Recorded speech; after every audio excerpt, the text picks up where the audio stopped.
Hello, नमस्कार, आदाब, सत श्री अकाल और अस्सलाम वालेकुम। मैं हूं मोहम्मद अहमद काज़मी, लेकर आया हूं आपका पसंदीदा कार्यक्रम आपके रूबरू।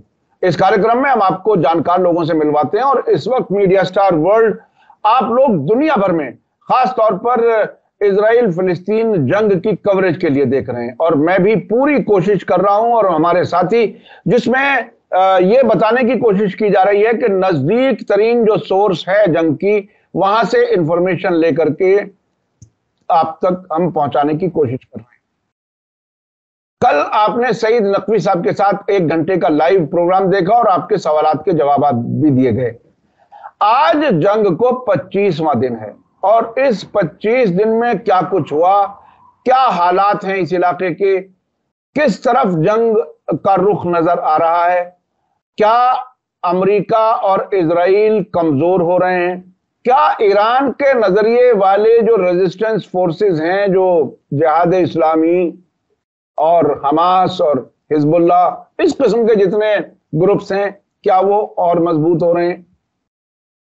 इस सब में आम लोगों की परेशानियां कितनी बढ़ रही हैं। इतना कत्लेआम शायद ही किसी जंग में देखा हो जितना इस वक्त गाजा में इजराइल ने बहुत ही गैर इंसानी और बारबरिक तरीके से जो लोगों को कत्ल किया है, वो सिर्फ इसलिए कि किसी तरह से गाजा के लोगों का अटैचमेंट, मोहब्बत, सपोर्ट हमास से हट जाए, लेकिन वो हटती हुई नजर नहीं आ रही। इस सब पर बात करने के लिए मेरे साथ खास मेहमान है तस्लीम रहमानी साहब, जो मुस्लिम पॉलिटिकल काउंसिल ऑफ इंडिया के प्रेसिडेंट हैं और इससे पहले वो गाजा जा चुके हैं एक ऐसे मौके पर जब पूरी दुनिया से मदद पहुंचाने के लिए काफिला जा रहा था। उसके अलावा भी बहुत नजदीक से आप देखते हैं हालात को। तस्लीम रहमानी साहब, वेलकम है आपका मीडिया स्टार वर्ल्ड को। आप वक्त देते हैं, बहुत बहुत शुक्रिया, आप हमें वक्त दे देते हैं। आप ये बताइए कि किसी भी जंग में, खास तौर पर उस इलाके की जंग को 25वां दिन एक लंबी मुद्दत होती है। छोटा सा इलाका और ज्योग्राफिकली तो इजराइल खुद उसका कोई इलाका ही नहीं है, वो दूसरे के घर पे बैठा हुआ है। ऐसी जंग में 25 दिन तक सिलसिला जारी रहे, कत्लेआम भी जारी रहे, जवाबी हमले भी जारी रहे और एक बार दोबारा फिर पैराग्लाइडर से एक वाकया फिर हुआ था 27 अक्टूबर के बाद, तकरीबन 2 हफ्ते गुजरने के बाद। तो हिम्मत नहीं टूट रही हमास के लोगों की, वो मजबूती से लड़ रहे हैं। आप इस सब को किस तरह से देख रहे हैं? देखिए, इसमें तो कोई दो राय नहीं है कि हमास ने इसराइल के दांत खट्टे किए हुए हैं और आप तो पूरे उस खित्ते की तारीख से वाकिफ हैं। अगर आप गौर करें तो 1948 में जो पहली जंग अरबों और इसराइल के दरमियान हुई थी, जो अरब इसराइल वॉर कहलाती थी, उसके बाद वो एक लंबी जंग थी जो चंद महीने चली थी। उसके बाद से सन 48 के बाद ये पहला मौका है कि 25 दिन गुजर गए जंग होते हुए, वरना तो वो तो 6 दिन की जंग को याद करते हैं कि 6 दिन की जंग हुई थी, फिर 73 में 15 दिन की जंग हुई। 15 दिन से ज्यादा जंग इस इलाके में हुई नहीं। और अब जो जंग हो रही है ये 25वें दिन में दाखिल हुई है उन लोगों के साथ में जो 16 साल से एक ओपन जेल में रहते हैं, जिनके पास 16 साल से ना हवाई रास्ते से, ना समुद्री रास्ते से, ना जमीनी रास्ते से बाहर निकलने का कोई रास्ता ही नहीं है, जिनके पास दवा ली जाती, खुराक ली जाती, ग़िज़ा का इंतजाम नहीं है, कारोबार नहीं है, 4 घंटे बिजली आती है, पीने का पानी प्रॉपर नहीं है।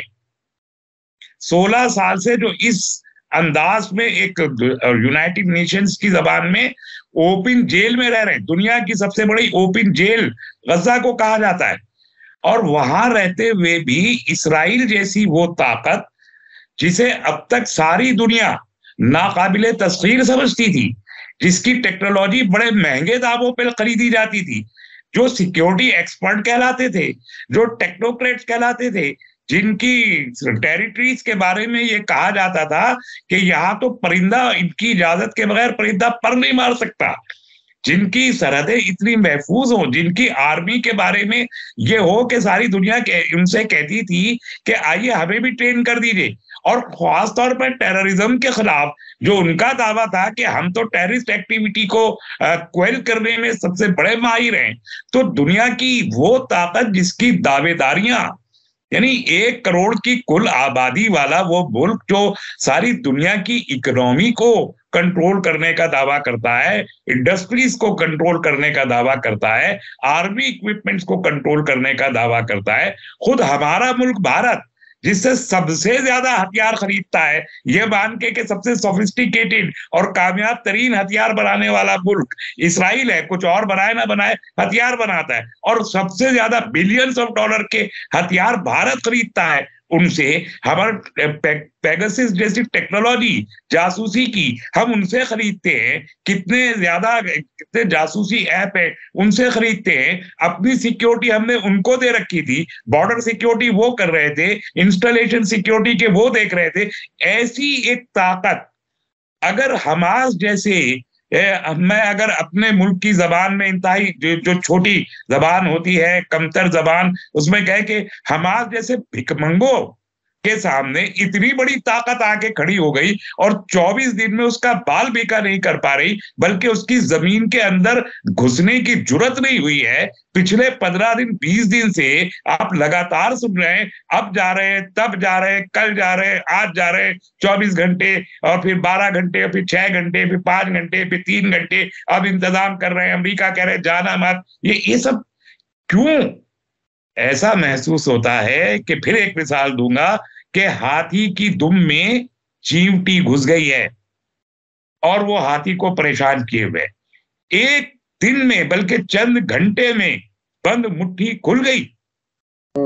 मैंने पहले आप ही के प्रोग्राम में अर्ज किया था कि हमास पहले दिन 4 घंटे में जंग जीत गया और आज तक जीता हुआ है, उसे हरा नहीं पाए। क्यों कंट्रोल नहीं कर लिया हमास के ऊपर? सिर्फ 225 यरगमाली उनके कब्जे में है और आप कह रहे हैं हम उनको जाके ढूंढ के लाते, निकाल के लाते, और आप निकाल नहीं पाए। उन्होंने अपनी मर्जी से कतर के नेगोशिएशन के बाद 2 इंतहाई किस्म की बुजुर्ग खातीन को आजाद किया, अपनी मर्जी से किया।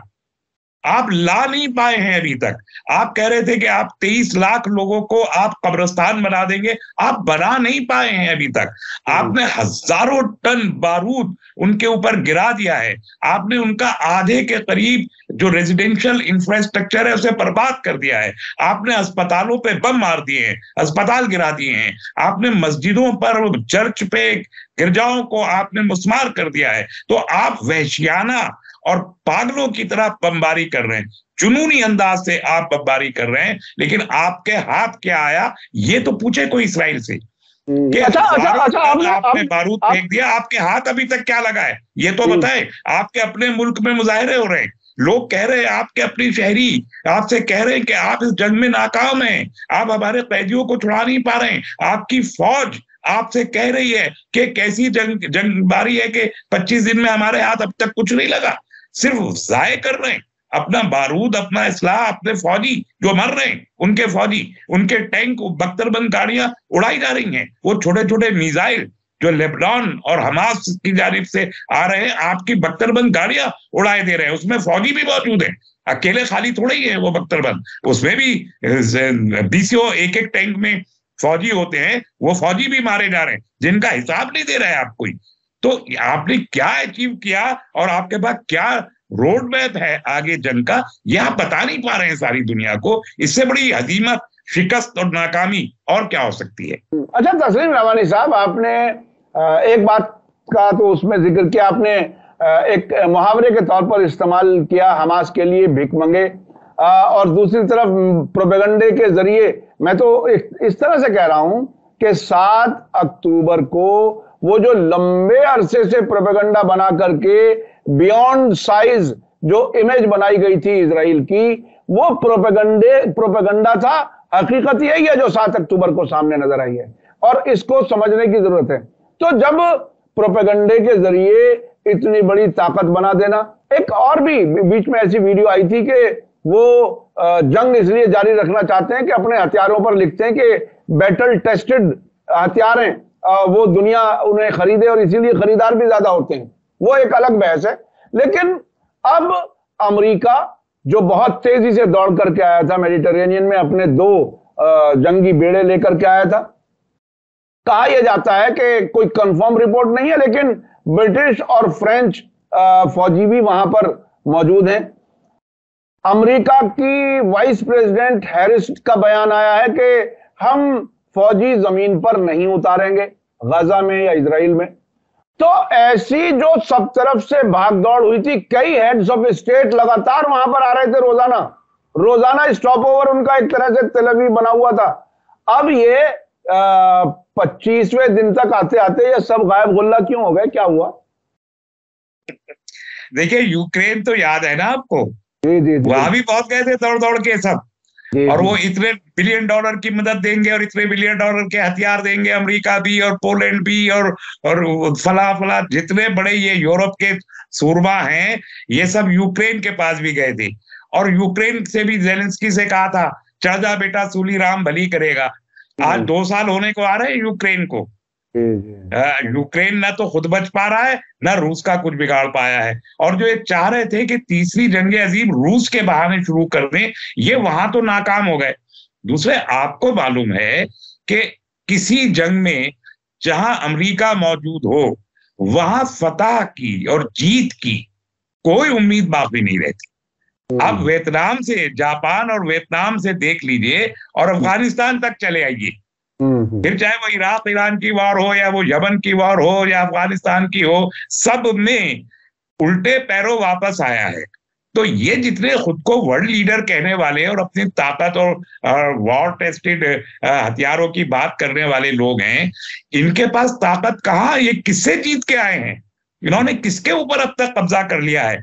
यानी इसका नतीजा ये हुआ कि जिस तरह से इजराइल को मीडिया के जरिए एक बहुत बड़ी ताकत दिखाया गया था, तकरीबन उसी तरह से अमेरिका को भी बड़ी ताकत दिखाया गया।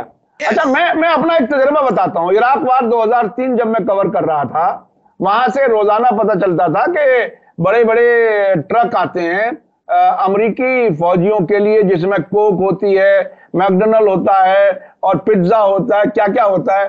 तो ये पिज्जा खाने वाले सिपाही जो अपने आप में इतने डरे हुए, मैं खुद बता रहा हूं कि तिकरीत में हम लोगों ने कैमरा एक टैंक की तरफ किया, सद्दाम हुसैन के उसकी तरफ, पैलेस की तरफ। वहां टैंक पर 2 फौजी बैठे हुए थे अमेरिकन, और हमने सिर्फ कैमरा किया था बैकग्राउंड लेने के लिए। वो इतने खौफजदा था कि उन्होंने बंदूकें तान दी हम पर, और फिर हमने कार्ड वगैरह दिखाया, फिर वो हमारे पास आए भी मिलने। लेकिन इतने खौफजदा फौजी वो कौन सी जंग जीत सकते हैं? ये तो फिर ऐसा ही हुआ ना कि अमेरिका, इजराइल, ये महज प्रोपेगेंडे के से बनाई हुई एक बड़ी तस्वीरें हैं जिनकी हकीकत अब सामने आ रही है। देखिए, किसी का एक बड़ा पुराना शेर है कि जंग में कागजी तादाद से क्या होता है, हिम्मतें लड़ती हैं, तादाद से क्या होता है। तो आप गजा के लोगों को जरा देखिए ना, उनका साइकोलॉजिकल प्रोफाइलिंग आप कीजिए। 16 साल से तो अंदर, मैंने जैसे अर्ज किया, जेल में पड़े। तो जब उन्हें कुछ नहीं मिल रहा, रोटी, दवा, गजा, खुराक, पानी, बिजली, कोई सिविक एमिनिटीज उनको 16 साल से नहीं मिली, तो ऑब्वियसली उन्होंने अपने आप को अडॉप्ट कर लिया है उस सूरत हाल से कि उनके पास कुछ नहीं होगा। आराइशें जिंदगी, आसाइशें और जरूरियात तक उनकी पूरी नहीं हो रही हैं, और इसमें जो बच्चे पैदा हुए हैं वो जवान हो गए इसी सूरत हाल में, और इस माइंडसेट के साथ कि हमारी सरहद के बाहर जो बैरिकेड लगा हुआ है, इसके बाहर जो शख्स खड़ा है वो दुश्मन है, और ये किसी वक्त भी हमको आके हमें गोली मारेगा, और इसकी गोली का मुकाबला हमें पत्थर से करना है। कितने जमाना हो गया तोपों के मुकाबले और पैलेट गन्स के मुकाबले पत्थर से मुकाबला करना, ये गजा के लोगों ने ही सारी दुनिया को सिखाया है। और उसमें वो तोप, उनके पत्थर उनकी तोपों पे 16 साल से गालिब आते रहे हैं। कि उनका वजूद मिटा नहीं पाए वो चाहने के बावजूद। 23 पहले 20 लाख की पॉपुलेशन, अब 23 लाख की पॉपुलेशन हो गई। बच्चों की तादाद वहां पर 50% है जो टोटल पॉपुलेशन है। और वो आपने देखा पिछले दिनों जो वीडियोस यहाँ सर्कुलेशन में आए बहुत ज्यादा कि, और मैंने तो अपनी आंखों से देखा है, वो यहाँ तो वीडियो चल रहे हैं कि एक बच्चे को टाके लगाए जा रहे हैं और वो टाके बगैर उसका ऑपरेशन विदाउट एनेस्थीसिया किया जा रहा है और वो कुरान शरीफ पढ़ रहा है। कुरान शरीफ की तिलावत के जरिए वो अपने दर्द को भूल रहा है। ये जब जज्बा हो, उकाबी रूह जब ये वाली आती है, ये मैंने सीरिया में अपने आंखों से देखा कि हड्डी टूटा हुआ एक आदमी अस्पताल में लाया गया और उसको दर्द शदीद हो रहा है, वो रो नहीं रहा है, वो चिल्ला नहीं रहा, वो हाय हाय नहीं कर रहा, वो कुरान शरीफ की तिलावत कर रहा है। तो एक तरफ वो फौज है कि जो फौज सिर्फ तनख्वाह लेकर और अपनी तनख्वाह को हासिल करने के लिए जंग लड़ने आई है और जिसके को झूठ के सहारे खड़ा किया गया है और जो हर किस्म के आराम और आसाइश में पल के बड़े हुए हैं। और दूसरी तरफ वो फौज है जो अपनी जिंदगी और अपनी बका की आखिरी जंग लड़ रही है। तो जज्बात किधर ज्यादा होंगे ये बात बहुत आसानी से समझी जा सकती है। और ये वजह है कि आज 24 दिन के बाद भी, गुजर जाने के बाद भी वो मुकाबला कर रहे हैं, मुकाबले से नहीं रुके हैं। आप जो खबरें यहाँ हम लोग देख रहे हैं, जो आमतौर पर मीडिया, इस्राएली मीडिया इंडिया में दिखा रहा है, अब तो इंडिया का गोदी मीडिया को जो हम कहते थे वो अब इस्राएली गोदी मीडिया है। ये जो इस्राएली गोदी मीडिया दिखा रहे हैं तो खाली इस्राएल की खबर दिखा रहा है। अगर रिटेलिएशन नहीं हो रहा, अगर जवाब नहीं दिया जा रहा, तो फिर जंग क्यों जारी है? जाहिर है कि गजा की तरफ से भी जवाब बराबर का दिया जा रहा है, इसीलिए जंग जारी है। अगर गजा की तरफ से जवाब न दिया जा रहा होता जंग का, तो जंग खत्म हो चुकी होती। तो वो जो जवाब दिया जा रहा है वो यहाँ पर कोई मीडिया नहीं दिखा रहा है। वो हमको लोकल मीडिया से कोशिश करते हैं तो लोकल जराये से खबरें मिलती हैं, तो मालूम होता है कि आज इतने रॉकेट दागे। अब ये नहीं, आप ये गौर फरमाइए कि इसराइल की जो एटॉमिक इंस्टॉलेशंस हैं उसकी इत्तला हमास को है और वो उनके ऊपर मिसाइल दाग रहा है। इसराइल के अंदर उनके एटॉमिक इंस्टॉलेशन के ऊपर हमास रॉकेट दाग रहा है। तो उनके पास इंफॉर्मेशन भी है और इतनी ताकत भी है कि वो उनको रॉकेट दाग के वहां बता रहे हैं कि हम आपके एटॉमिक रिएक्टर्स को भी उड़ा सकते हैं। जमीन से अंदर जाने की कोशिश करते हैं, उनके टैंक उड़ा दिए जाते हैं और उसमें बैठे फौजी मार डाले जाते हैं। उसकी रिपोर्ट नहीं दी जाती है कि कितने टैंक उड़ गए और उसमें कितने फौजी बैठे हुए थे वो मारे गए। हिम्मत नहीं हो पा रही अंदर जाने की। एयर स्ट्राइक करना सबसे आसान काम है। और आपको याद होगा 2006 में जो जंग हुई थी, हिजबुल्लाह से जो जंग हुई इसराइल की, वो ग्राउंड उसमें नहीं कर पाए, ग्राउंड की वॉर थी। तो कहाँ वो पसपा होके 15 दिन में ये वापस गए थे। तब भी ग्राउंड पे जंग नहीं जीत सकते। ये रीजन है कि अमेरिका जब ये कहता है कि हमारी फौज इसमें शरीक नहीं होगी, तो इसका सीधा मतलब है कि यूरोप के, फ्रांस और जर्मनी के लोग भी कह रहे हैं हमारी जमीनी फौज नहीं जाएगी। क्यों नहीं जाएगी? इसीलिए नहीं जाएगी, इसराइल तो अपने फौजी भेजेगा नहीं कि ये 3 लाख रिजर्व फोर्स को जो बुलाया है, जो प्रॉपर ट्रेंड नहीं है, वो उनको भेज के उनको कत्ल करवा दे, उनका कब्रिस्तान बनवा दे गजा में। तो अमेरिकियों को भेजना चाहेगा और यूरोपियन को भेजना चाहेगा। तो अमेरिकी और यूरोप के लोगों को तो इसराइल से ज्यादा इंफॉर्मेशन है कि अंदर क्या है। वो अपने फौजियों को मरने के लिए क्यों भेज दें? 25 अमरीकी ऑलरेडी हमास की कैद में है, अमरीकी शहरी। तो इतना बड़ा रिस्क आखिर क्यों ले ले? और फिर जब ये स्टॉप ओवर बनाए हुए थे, जैसा आपने फरमाया, तो वहां क्या हुआ उस स्टॉप ओवर में? एंटनी ब्लिंकन साहब गए, उनको खरी खरी सुना दी। सऊदी अरब ने इंतजार करवा के अगले दिन कहा कि साहब कल आइएगा, कल बात कर। यानी अमेरिका का वजीर खारजा बैठा हुआ सऊदी अरब के वली अहद के दफ्तर के बाहर इंतजार कर रहा है और मुलाकात नहीं कर रहा है।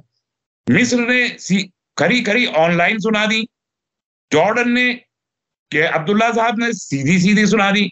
फिर प्रेसिडेंट जा रहा है खुद अमेरिका का, और जॉर्डन उससे कह रहा है और फतह कह रहा है उससे, हम आपसे नहीं मिलते। अमेरिकी सदर को यह कहना कोई मामूली बात है कि ये छोटे छोटे से ममालिक ये कहें कि अमेरिकी सदर से आप आए हो, ठीक है, हम आपसे नहीं, 4 घंटे में वो वापस आ गए। तो अगर अमेरिकी सदर वापस आ गए और उसके बाद ये फ्रांस और ये सब सूरत हाल देख के वापस आ गए, तो ये समझ रहे हैं कि इसराइल अपनी हारी हुई जंग की बौखलाहट का इंतकाम ले रहा है। बस जंग नहीं लड़ पा रहा है, जो जंग वो हार गया 7 अक्टूबर को, उस हार का इंतकाम अपने जुनून के जरिए ले रहा है। तो कोई जरूरी तो नहीं है ना कि सारे लोग एक जुनूनी के साथ खड़े हो जाएं, और उस जुनूनी को उसके अपने मुल्क में अवाम का एतमाद हासिल नहीं है, अपने मुल्क की पार्लियामेंट का एतमाद हासिल नहीं है, अपने मुल्क की फौज का एतमाद हासिल नहीं है। तो एक ऐसे बेएतमाद शख्स पे, जिसकी हुकूमत भी इतनी कमजोर है कि 2 मेंबरान पार्लियामेंट भी अगर उससे अपने ताउन वापस ले लें तो हुकूमत गिर जाए, अगले दिन सुप्रीम कोर्ट जेल भेज के, और जो कुछ मिनिस्टर्स कह रहे हैं कि हम इंटरनेशनल क्रिमिनल कोर्ट पे इस पे वार क्रिमिनल होने का मुकदमा चलाएंगे बेंजामिन नेतन्याहू पे और इसको फांसी दिलवाएंगे। तो जो शख्स फांसी के फंदे का इंतजार कर रहा हो, वो वजीर आजम बन के जंग लड़ रहा होगा, वो उसके कामयाबी के उन लोगों के मुकाबले में क्या इम्कानात हो सकते हैं जो अपने हक की, अपने हक पे खुद इरादियत की, और अपनी जायज जमीन की, और अपने घर की, और अपने बच्चों के दिफा की जंग लड़ रहे हो, अपनी औलादों की दिफा की जंग लड़ रहे हो, उनसे जंग लड़ सकेंगे ये? तो ये 24 दिन भले ही गुजर गए हों, ये 44 भी हो सकते हैं और ये इससे भी ज्यादा दिन हो सकते हैं, लेकिन हमास को ये शिकस्त दे पाएंगे, इसके मुझे कोई आसार नहीं लगते। गज्जा पे कब्जा अब कर पाएंगे या गज्जा को बिल्कुल बलियामेट कर पाएंगे? जो उनके दावे वो खोखले हैं और अब तक वो गलत साबित हुए हैं, झूठे साबित हुए। वॉर प्रोपेगेंडा है, इसके अलावा कुछ नहीं है। और एक बड़ा सा मास्क पहन रखा है टेलीविजन कैमरे का, इसके अलावा यूरोप, अमेरिका और इसराइल के पास और कुछ नहीं है कि वो अपनी जबानी जमा खर्च के जरिए पैसे दे दे के टेलीविजन चैनल्स को अपनी पब्लिसिटी करवाते रहे। जी, तो ये पब्लिसिटी और प्रोपेगेंडे के जरिए ही जंगें ये लड़ने की कोशिशें करते हैं, और इस बार तो बहुत ही ज्यादा एक्सपोज हो चुके हैं। अच्छा, अभी तक अरब मुल्कों का, ईरान का और तुर्की का जो रेस्पॉन्स रहा है, उसको आप किस तरह से देख रहे हैं? क्या ये हमारे दर्शक जो हैं, हमारे देखने वाले अक्सर ये सवाल करते हैं कमेंट्स में कि आखिर ये 57 मुल्क, मुस्लिम मुल्क क्या कर रहे हैं, कहां चले गए? मैं तो कम से कम उनसे यही कहता हूं कि डेमोक्रेसी जहां नहीं है उनको उस तरह से ना गिना जाए। लेकिन आपकी क्या राय? देखिए, डिप्लोमेटिकली तो इन मुल्कों ने जो स्टैंड ले रखे हैं उस पर सवाल नहीं किया जा सकता। वो तमाम 57 मुल्कों ने लिया है, ओआईसी में भी लिया है, अरब लीग में भी लिया है, जीसीसी में भी लिया है। इवन जो ममालिक अरब नॉर्मलाइजेशन की रॉ में बह गए थे, यूएई की तरह से, बहरीन की तरह से, या कुछ अफ्रीकी ममालिक की तरह से, उन ममालिक को भी ओआईसी के स्टैंड पर एक साथ ही खड़ा होना पड़ा है। वो यूनाइटेड नेशंस में भी उन सब ने मिलकर जंग बंद करने के लिए वोट किया है। वो डिप्लोमेटिक स्टैंड अपनी जगह है। लेकिन अब जितने 8,000 के करीब, 9,000 के करीब जो इसराइल, जो गज्जा में जिन लोगों की शहादतें हुई हैं, जिस तरीके से वहशियाना जुनूनी बमबारी की जा रही है, उसको रोकने के लिए इस वक्त अमली इक़दामात की भी जरूरत बहुत शदीद है। और मैं समझता हूं कि इन ममालिक को अब डिप्लोमेसी से अगले दर्जे में अमली इक़दाम की तरफ बढ़ना चाहिए। उसके भी स्टेप्स हैं। जाहिर है कि देखिए, वर्ल्ड डिप्लोमेसी और इसमें एकदम से स्टेप्स तो नहीं लिए जा सकते, एकदम से कोई अमल करना या वो हिकमत के खिलाफ है। तो ऐसे में पहली फुर्सत में रिजोल्यूशन पास करने का दौर अब गुजर गया। सिफारतकारों को, एम्बेसडर्स को तमाम मुस्लिम मुल्क वापस बुलाएं और सिफारती ताल्लुकात फौरी तौर पर नंबर 1 इसराइल से मुनक़ता करें। उससे काम ना चले तो नंबर 2 अमेरिका से भी अपने सिफारती ताल्लुकात ये ममालिक खत्म करें। ये मुतालबा इन ममालिक के अवाम को, जो ऑलरेडी सड़कों पर खड़े हुए हैं, बड़ी तादाद में इन ममालिक में मुजाहरे कर रहे हैं, और उसी दबाव में ये हुक्मरान है। ये हुक्मरान आज अगर एक स्टैंड लिए हुए हैं तो अवामी दबाव में लिए हैं।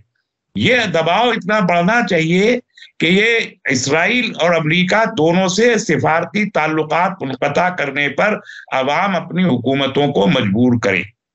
दूसरे स्टेप में इनके इकोनॉमिक बाइकॉट इन तमाम ममालिक को, चाहे अरब हो, तुर्की हो, ईरान हो, ईरान का तो है ही नहीं, उसमें तो सैंक्शन है, मलेशिया है, इंडोनेशिया है, जिनके बहुत सख्त बयानात आए, बंद करने चाहिए।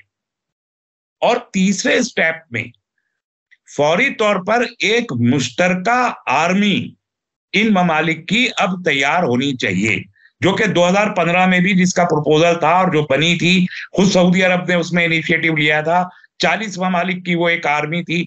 उस आर्मी को एक्टिवेट करें और उस आर्मी को डिप्यूट करें वो गजा के लोगों की हिफाजत करने के लिए। उस आर्मी के लिए यूनाइटेड नेशंस के सैंक्शंस मांगे कि ये आर्मी हमारी, हमको आप या तो peace keeping mission United nation भेज दे, और अगर वो नहीं भेजता तो ये भेजें। और इसराइल अगर एयर स्ट्राइक इसराइल गजा पे कर रहा है तो इस किस्म की एक आर्मी को इसराइल के बाकी इलाकों पर जवाबी एयर स्ट्राइक्स करने चाहिए ताकि वो रुके। इसके बगैर नहीं रुकेगा वो। जंगबंदी पहली ऑप्शन है कि जंगबंदी के लिए तमाम सिफारती इक़दाम किए जाने चाहिए।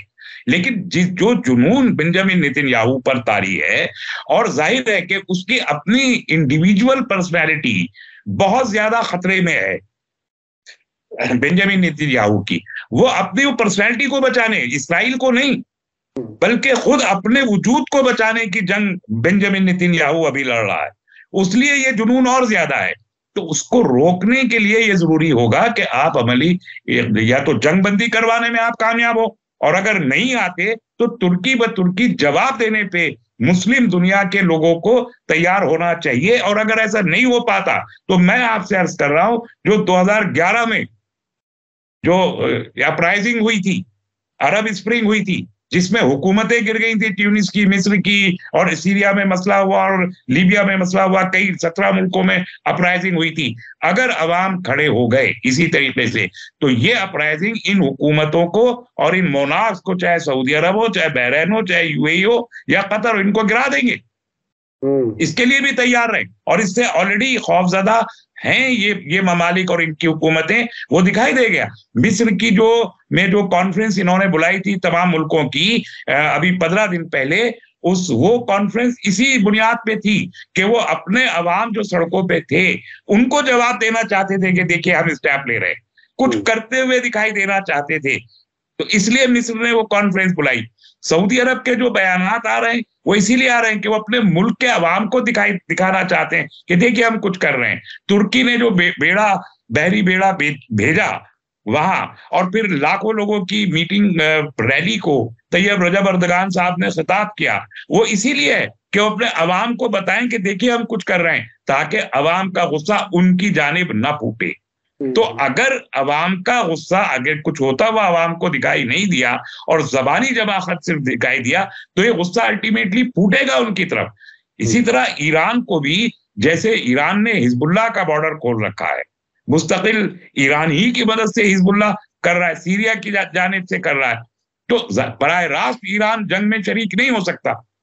अगर बराह रास्त ईरान जंग में शरीक हो जाता है तो फिर उसके उस पूरे खित्ते पे कई किस्म के मुतजाद किस्म के असरात पड़ेंगे। कुछ लोग ये प्रोपेगेंडा करेंगे, देखिए शिया है, सुन्नियों को मरवा रहा है, ये भी कहा जाएगा। सऊदी अरब के जो पुराने कशीदा ताल्लुकात थे जो अब ठीक हुए हैं, उनमें फिर कशीदगी का इम्कान बढ़ सकता है।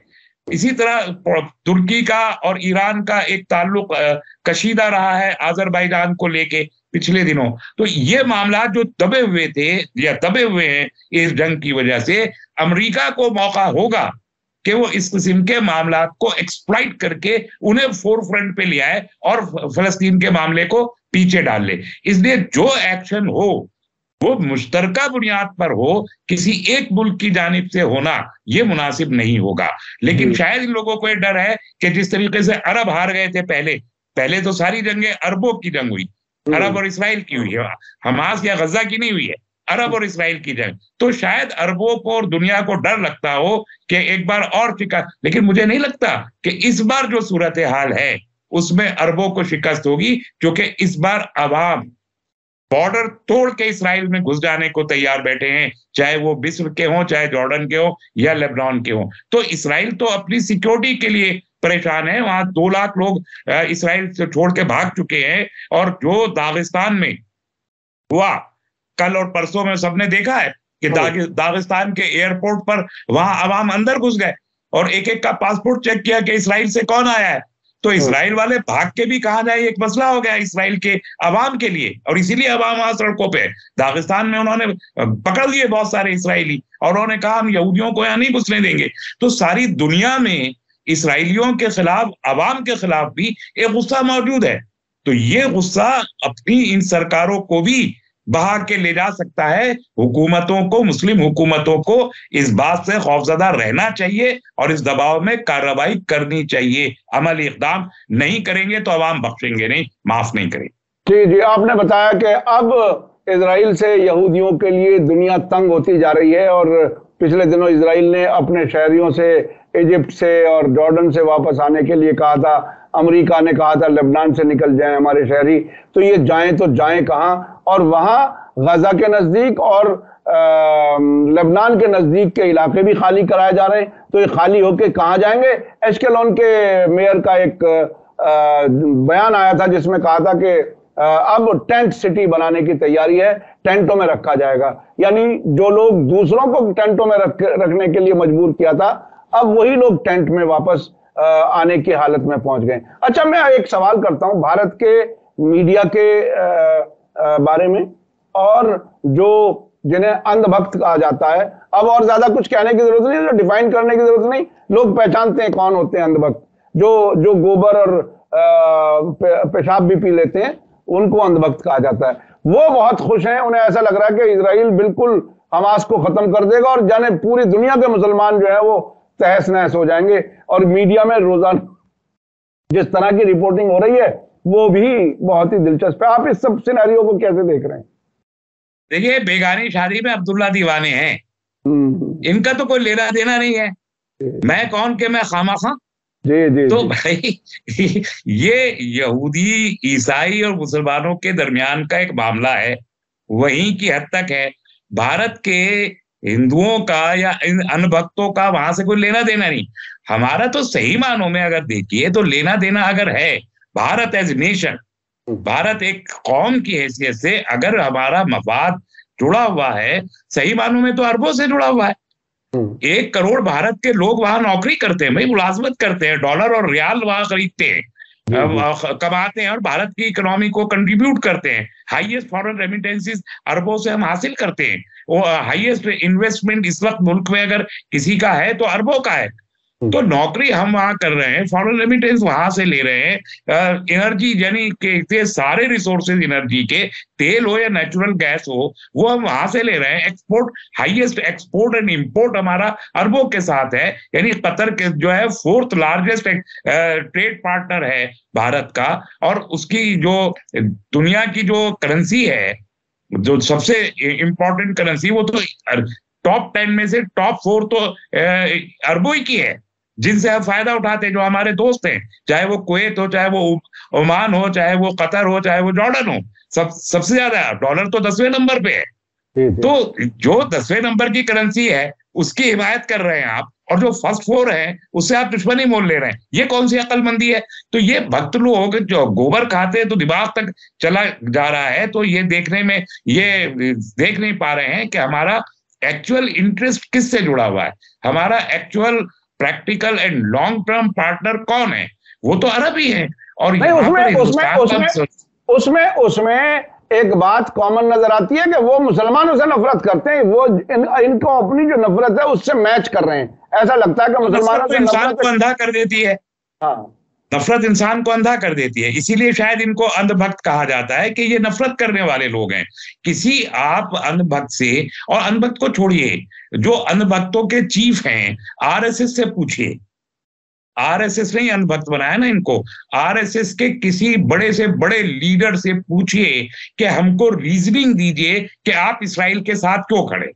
आरएसएस तो हमेशा इसराइल की हिमायत करता रहा। पूछिए कि आपके पास कोई पॉलिटिकल, डिप्लोमेटिक, ज्योग्राफिकल, इकोनॉमिकल कोई रीजनिंग है कि जिसके लिए आप कहें कि हम इस वजह से हम खड़े हैं इसराइल के साथ? कोई रीजनिंग नहीं दे सकते। क्यों है इसराइल के साथ? इसलिए कि इसराइल मुसलमानों के साथ दुश्मनी कर रखता है और आरएसएस भी मुसलमान। ये एक कदरे मुश्तरक है, ये कॉमन फैक्टर है दोनों के बीच में, सिर्फ इस एक बुनियाद पे कि जिनसे हम नफरत करते हैं उससे इसराइल भी नफरत करता है, इस बुनियाद पर आप उनके साथ खड़े, अदरवाइज कोई रीजन नहीं है। तो ये नफरत की बुनियाद पे हमको पूरे मुल्क का नेशनल इंटरेस्ट देखना है। सिर्फ आरएसएस के नेशनल इंटरेस्ट की बुनियाद पर मुल्क तो नहीं चलाया जा सकता। मुल्क की पॉलिसी अलग है और आरएसएस एक छोटा सा एक ग्रुप है। मुल्क में और भी बहुत सारे ग्रुप हैं, एक आरएसएस भी है। तो सिर्फ आरएसएस की नफरत की बुनियाद पे पूरा मुल्क नहीं चलाया जा सकता। नेशनल इंटरेस्ट उससे बिल्कुल अलग है। तो ये जो मीडिया कर रहा है या जो यहाँ बीजेपी का पॉलिटिकल क्लास कर रहा है, ये सिर्फ without any reason, without any logic, सिर्फ नफरत की बुनियाद पर ऐसा कर रहे हैं। मैं इसे खुले तौर पर मुल्क दुश्मनी कहता हूं। हमें गांधी जी के उसूल पर कायम रहते हुए जंग बंद कराने वाली सफ में शामिल होना चाहिए।